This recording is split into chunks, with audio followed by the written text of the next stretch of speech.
Good morning and welcome to Monday. This is CosmoQuest Community Coffee for Monday, August 31st of the year that shall not be named. And I am your host, Gillian Rhodes. It is Monday, which means we get to steam into the week talking about astronomy and art and all of the wonderful ways that they intersect and come together in the most wonderful of ways.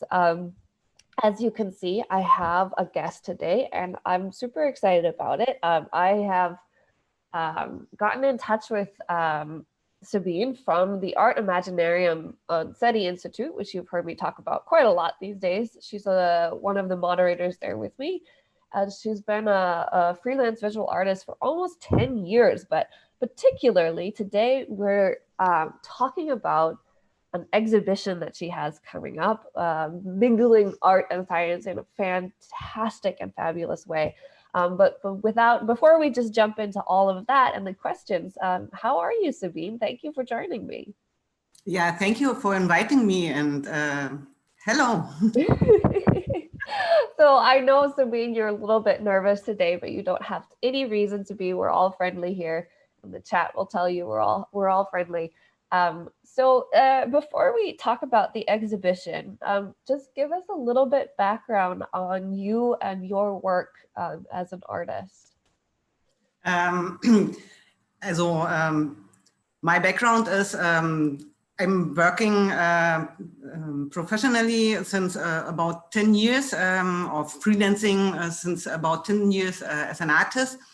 And I like to try out new techniques. I'm always in search of new things and curious. What can I do? I like to do collage. I like to do printing, different printing techniques like etchings or lithographs. It's very interesting. And yeah. Okay. Awesome. And so how long have you been blending art and science together in your work? How it came? Yeah, how did you start doing that? Yeah, so as a couple of years ago, I started. Okay, I have to say science is all around us.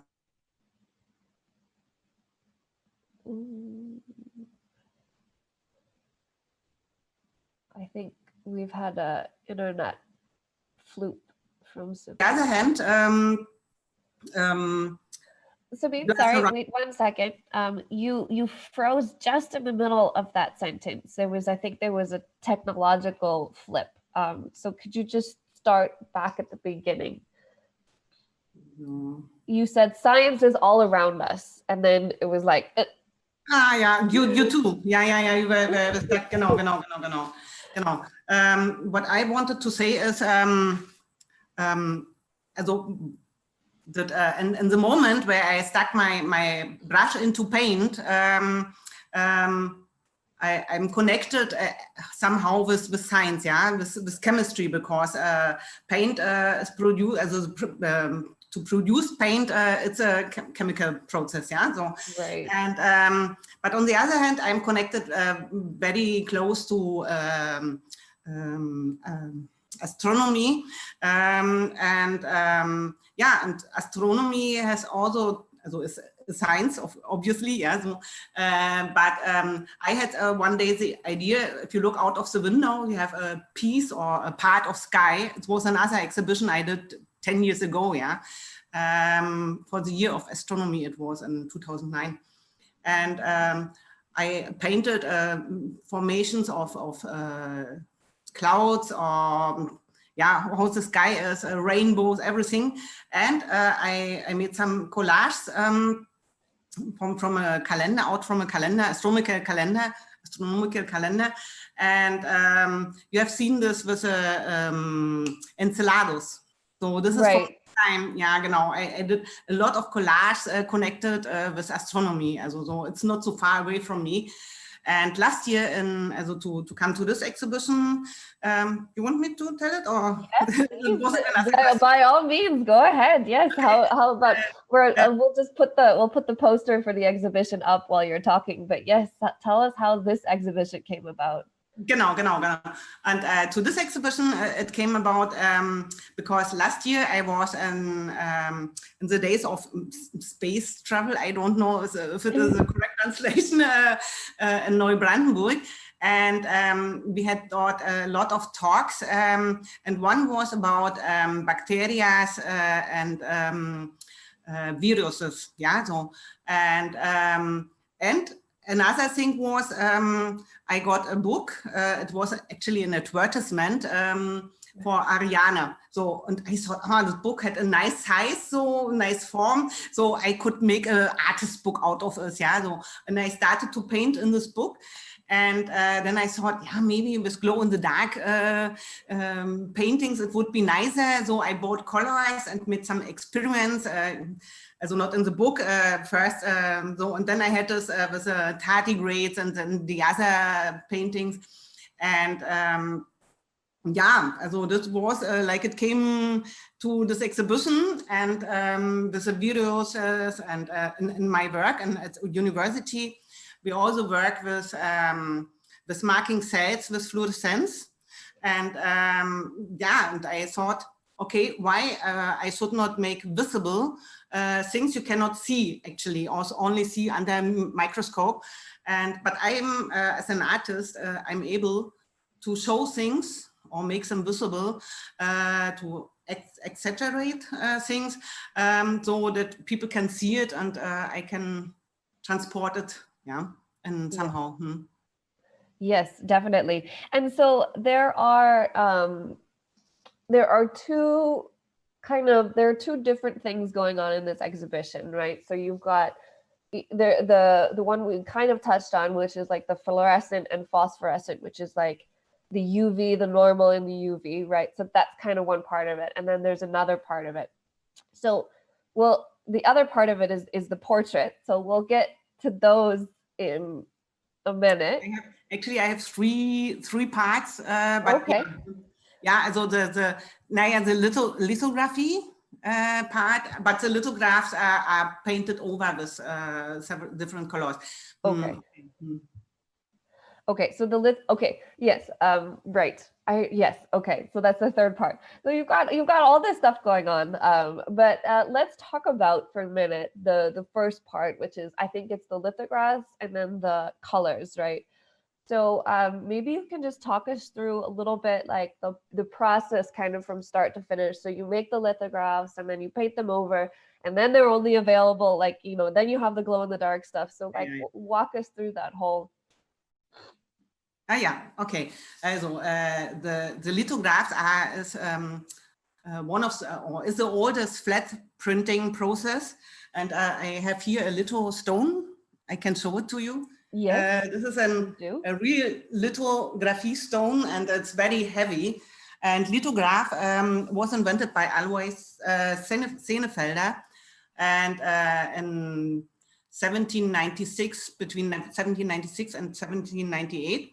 And here you see the printing from this, but this were not in the exhibition. The printing in the exhibition was this one. Okay. And and yeah, and the lithographs works like this. Also he found out that fat and water is going to depel. Yeah, like the word? Abstoßen, ja, genau. I don't know what, but I understand this, but I don't. Menge, they do not Menge, the opposite is. They they separate. Genau. And then you have an etching process, and you have to grind first the stone, and so it's a really long process. So, and then I had these printings, and I had a lot of these printings because I did a mistake, because the stone has to be plain, and yeah, and then I thought, okay, I could use the printings and paint over it. So I painted, and with acrylic paintings, and then with the glow-in-the-dark, with fluorescent colors and phosphorescent colors. And there's a difference between the fluorescence. Fluorescence is immediately, and phosphorescence is later on, yeah. And you have in this alien picture, you have it that you can see the UFO and the light from the UFO. If you put UV light, also ultraviolet light, it glows not immediately; it glows afterwards, and it is really interesting. It's yeah, fancy when you see this picture. Yeah, we're showing it actually right now. There is a picture, genau. And if it glows in the dark, you don't see the white light. It was really, you see it here, it's not so, and when it is switched off, then you see the UFO light, yeah. So okay, wow, that's really, yeah. So that's really. And this is the phosphorescent effect. They did it in former times. They painted the dials from the clock. From the clocks, they painted with phosphorescent colors, and they emitted it after hours. Yeah, so the color. Yeah, that's right. Yeah.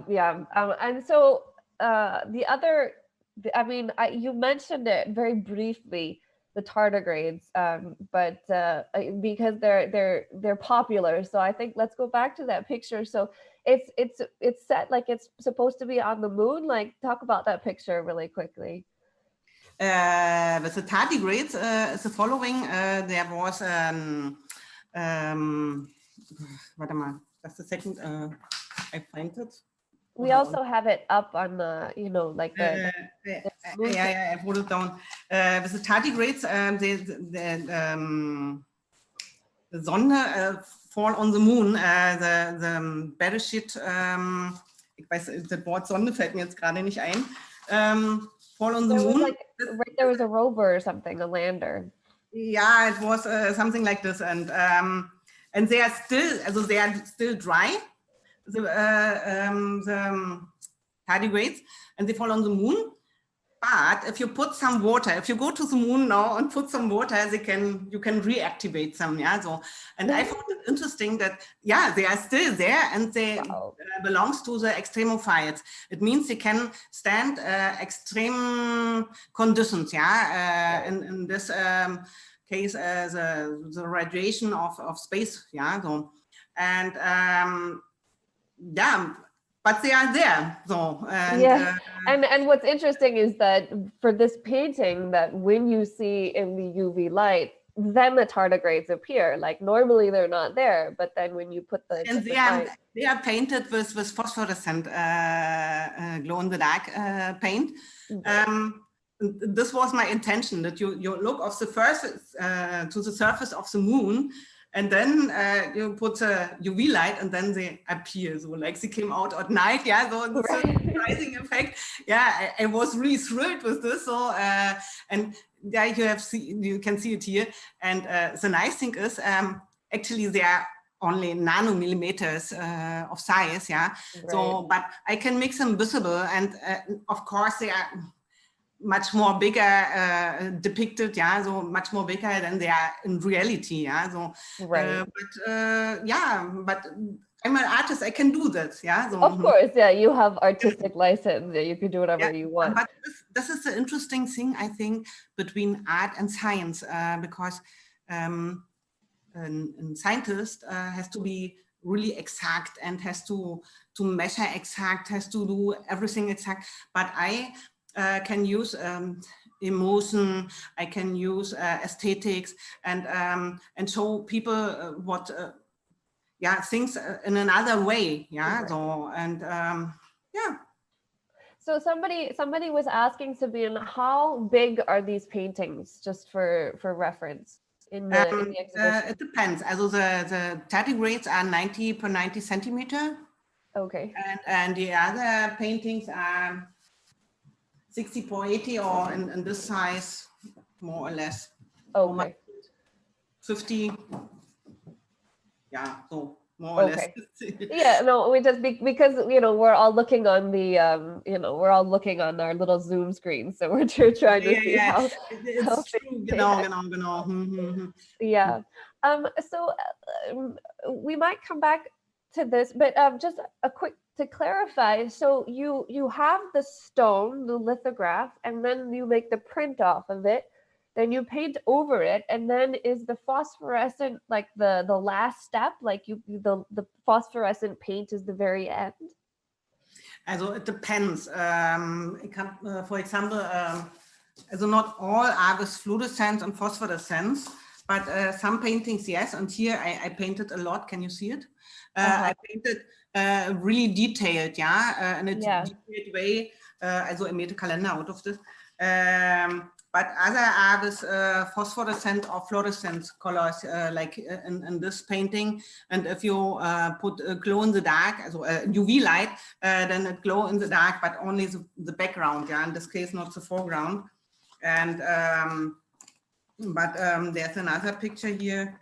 Here's almost nothing with glow in the dark things, yeah. It's yeah, but it was nice it was a result of Corona pandemic, because I started to paint it over, and painting over one, I had the idea for another one and for another one and another one. So and I like to mix techniques, yeah. So normally you should not paint over lithograph, yeah, because it's something like a little bit holy, yeah. So, but I did it, and yeah, why not?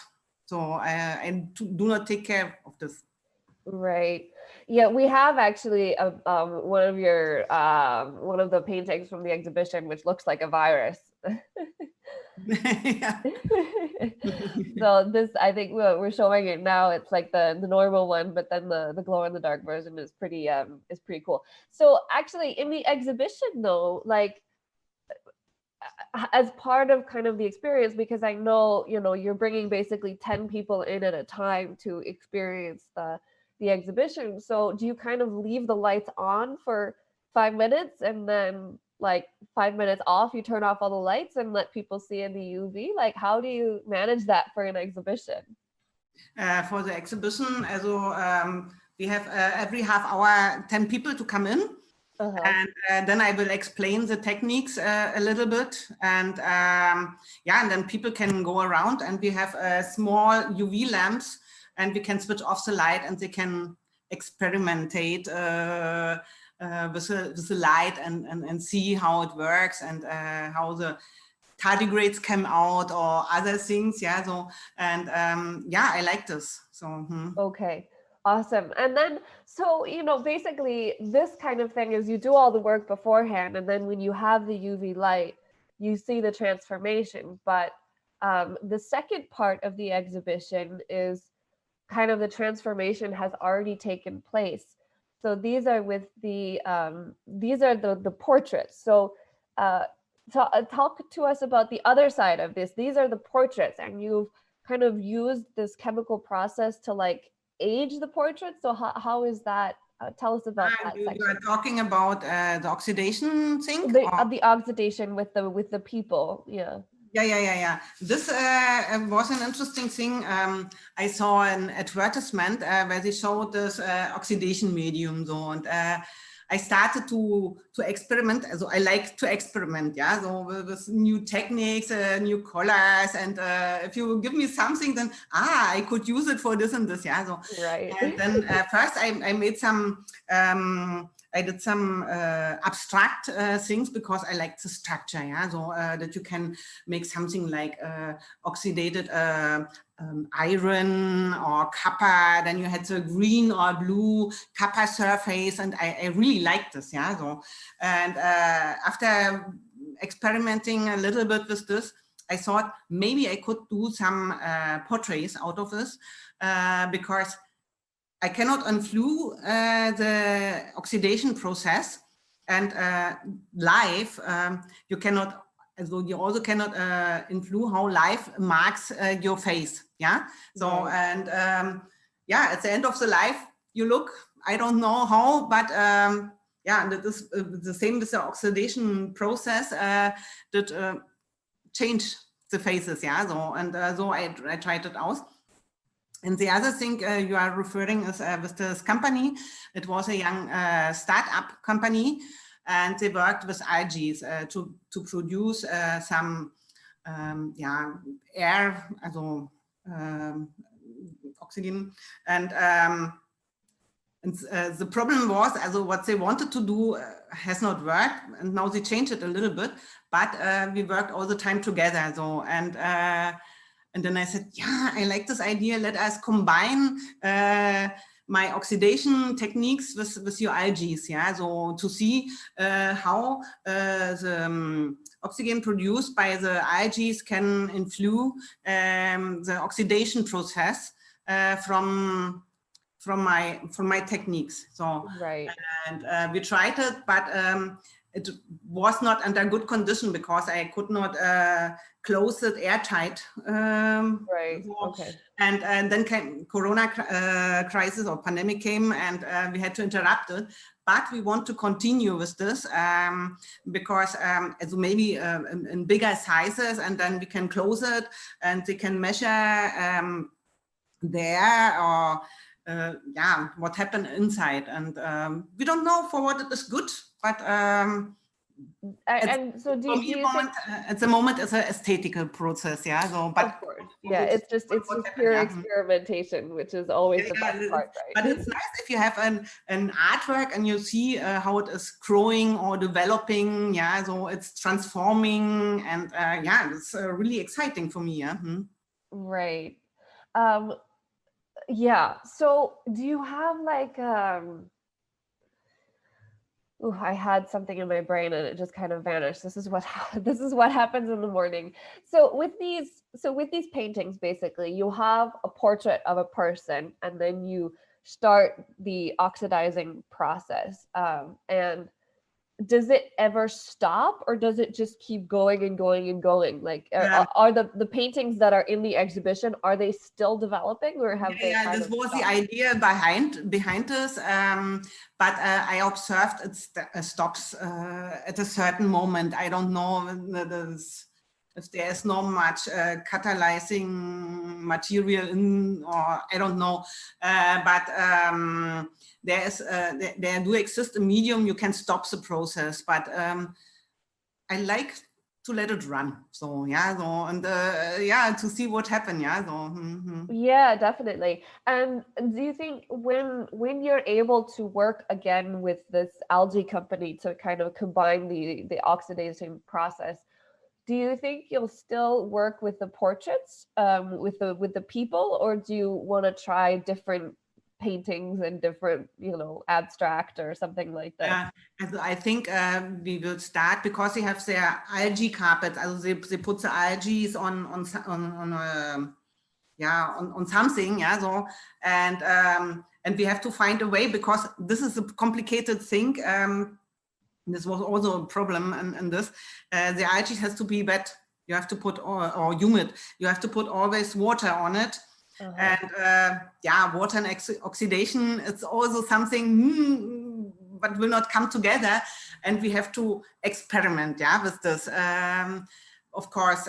But I think it's really, yeah, interesting what we can do with this. Yeah, maybe you have to make a bigger algae carpet, and not so much from my oxidation medium or primer, and yeah, so this we have to try out. We have to find a way how to handle it and what to do with it. And then we can look for some aesthetic things. Yeah, so yeah. Sure. Yeah.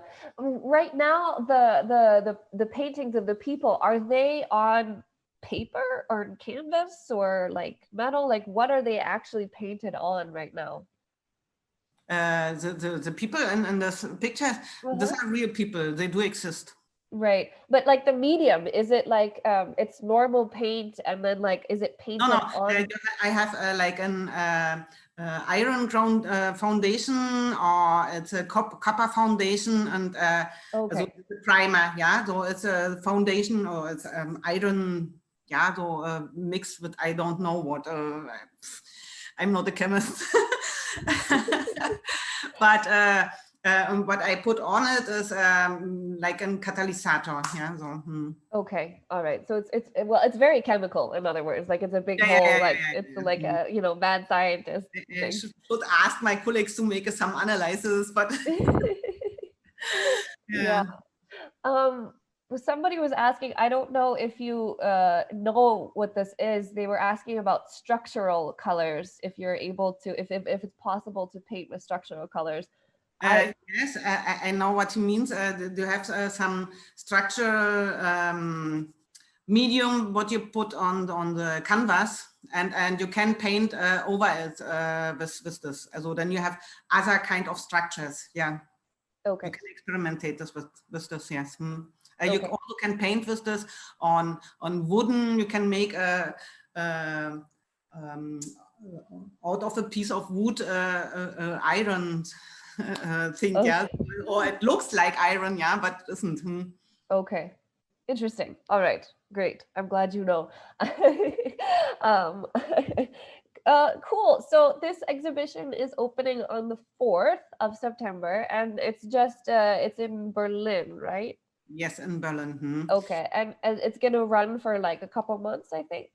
Until the 2nd of November. Okay, cool. And are you already working on your next exhibition, or are you just focusing on this one for I'm now? participating actually on the 5th of September. It's opening the Art Mile in Baumschulenweg. It's also a part in Berlin. And I'm presenting some pictures from my Venice collection. I did some new pictures.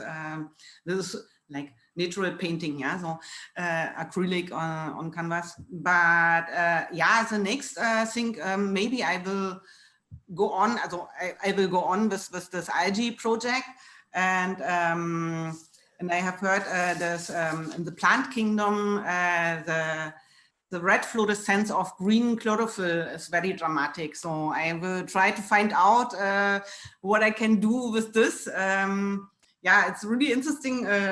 Short story. If you have this time, I'm also in the Mars Society group in Facebook, and I put some sweet potato with something, and really it was it installed a great discussion, yeah. So about yeah, it was really funny, yeah. So and I put a UV light on this potato, and it is like lilac. So maybe I will make a photo out of this and put it also in this and see what discussion I can install with this illuminated potato. So this is really something interesting, and I have some other projects, but they are still in the thinking process. So if they come out, then maybe we can talk again. Right, definitely. So you, I mean, it sounds like, you just always have something going on. You're always creating something. Yeah. I expect even when you don't have an exhibition, you're probably creating something anyway. Yeah, but I have to admit, you are also in the Art Imaginarium hosted by City Institute. And this for me is also something to give me some input, yeah. So they put you a challenge, and then you think it over, and then I could do this, and it brings me to another idea, and so I came to the Mars Society, and yeah, but it's really interesting. And I think there are more connections between art and science that we think, yeah. So. Right. So I would not separate it so dramatically, yeah. So right. and so if you see, for example, I put also an article about astronomers as painters and draftsmen, and if you have an education and if you have an educated eye, then you see if there are mountains or valleys, and you paint it in a different way. And if you see the former researchers like Humboldt, yeah, they had to paint all animals, all plants they saw, and I think it's not so far away. We should not divide it so strictly, yeah. So. Yeah, I am totally with you on that. That's like my latest, soapbox, is to tell anybody who will listen that science and the arts have to come back together. Let's not push them apart anymore. Great. So where can people go to find your work if they're interested in following your work? Where are you mostly posting? On Instagram and on Facebook. Maybe you can put this. I'll put the links. Yeah, I'll put the links. Genau. Yeah. So my homepage is a little bit odd because the man who made my homepage left. Oh no. This work, and so I have to search for someone who do this for me. And yeah, and I thought with Facebook it's so easy. I can put it in, or on Instagram I can put all my work, post my work, and it's so easy, and I can be up to date. It's easier than a homepage. So right. I use social media lately. Yeah, definitely. No, I've just recently updated my website. I had the person who made it basically put a completely like really simple theme that even me, I can get on it and like update it myself. Yeah. Because I'm just not technologically inclined at all. But awesome. So I just have one last question. If for those you guys watching, if you have questions for Sabine, go ahead and get them in now. But you know, it sounds like this exhibition, Sabine, was such an experiment. You know, you were just experimenting with stuff and finding a lot of stuff along the way. So what was kind of the most exciting or surprising thing that happened while you were working on this exhibition?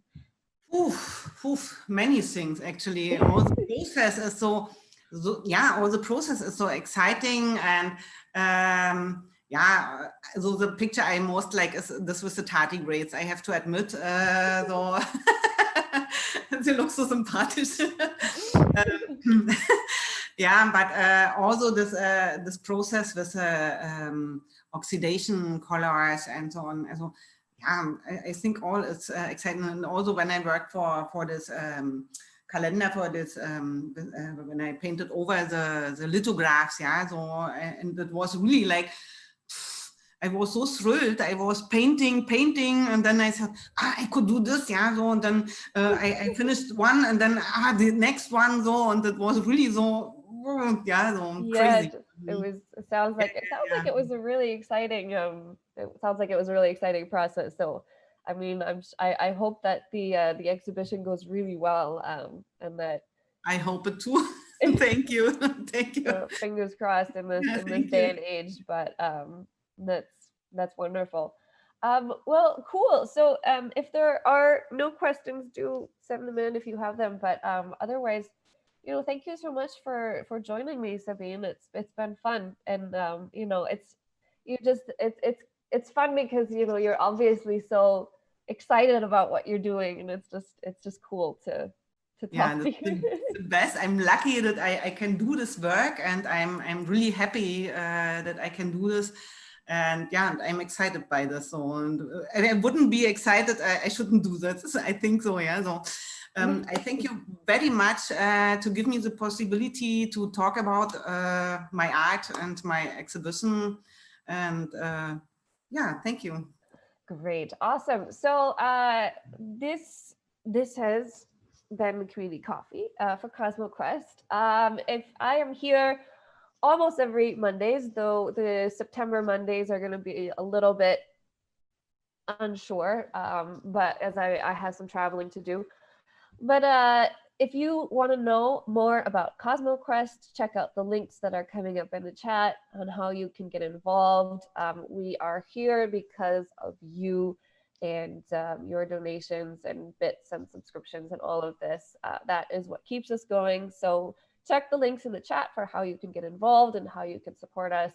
And come back to this very address in 2 hours for the Daily Space, which is your daily science news roundup. And we'll see you there in a bit. So thank you for watching this morning with me, your host, Gillian Rhodes, and our guest, Sabine Heinz. And we'll see you next week. Bye. Bye.